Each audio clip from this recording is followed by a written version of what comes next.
시가서의 두 번째 책인 잠언은 우리에게 지혜롭게 사는 법을 가르쳐주는 지혜서입니다. 솔로몬이 쓴 세 권의 지혜서는 연대순으로 청년기의 아가서를, 중년기의 잠언을, 노년기의 전도서를 썼다고 이야기합니다. 잠언서에 담긴 915개의 잠언은 인생을 향한 하나님의 지혜를 담고 있습니다. 잠언은 율법적인 규범을 담고 있는 규범적 지혜이기도 하고 그대로 순종해서 살아야 하는 실천적 지혜이기도 합니다. 잠언의 목적은 1장 초반에 분명하게 정의합니다. 잠언은 지혜와 훈계를 알게 하며 명철의 말씀을 깨닫게 하며 지혜롭게, 의롭게, 공평하게, 정직하게 행할 일에 대하여 훈계를 받게 하며 어리석은 자로 슬기롭게 하며 젊은 자에게 지식과 근신함을 주기 위해 기록되었습니다.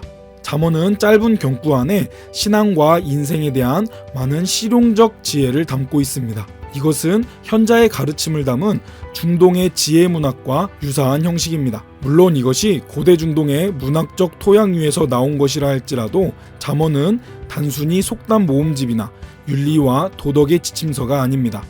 잠언은 당시의 문화적 옷을 입고 지혜 문학의 형태로 기록되었지만 하나님의 영감으로 기록된 하나님의 말씀입니다. 잠언은 하나님을 경외하는 것이 지식의 근본이라고 역설한다는 점에서 고대 중동의 지혜 문학과는 차별성을 갖습니다.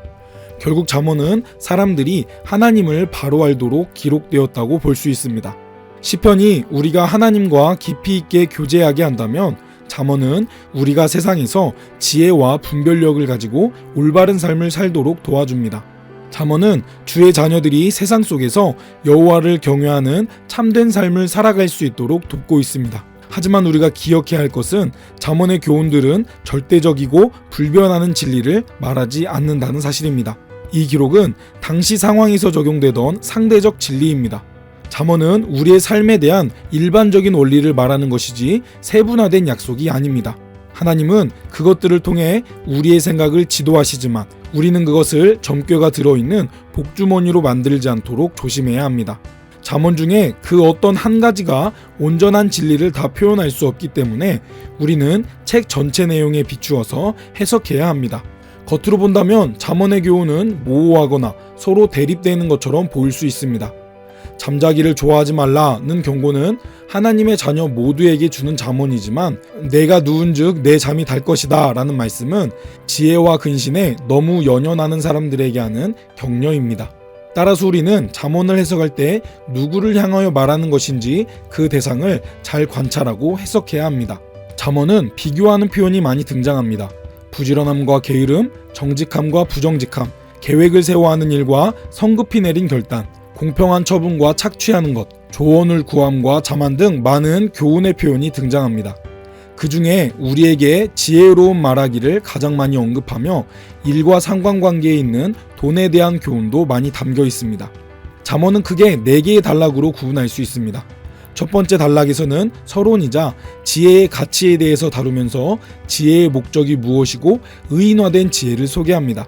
두 번째 단락에서는 본격적으로 지혜의 적용에 대한 교훈들이 담겨 있습니다. 여러 상황 가운데 경건한 삶이 무엇인지, 어떠한 인간관계를 맺어야 하는지를 의인과 악인의 삶을 대조하면서 구체적으로 설명합니다. 세 번째 단락은 아굴의 잠언이고 네 번째 단락은 르우엘 왕의 모친의 교훈입니다. 하지만 세 번째와 네 번째 단락에 대한 정확한 배경은 부족합니다. 그리고 마지막에 지혜를 인격화한 현숙한 여인에 대해서 기록하며 잠언은 마칩니다. 우리는 잠언을 읽을 때 인격화된 하나님의 지혜를 발견할 수 있습니다. 이것은 단순히 지혜를 인격화한 것에서 끝나지 않고 실제 인격이신 지혜, 즉 그리스도를 드러내는 말씀입니다. 결국 모든 지혜는 주님께로부터 나오고 주님께로 수렴되기 때문입니다.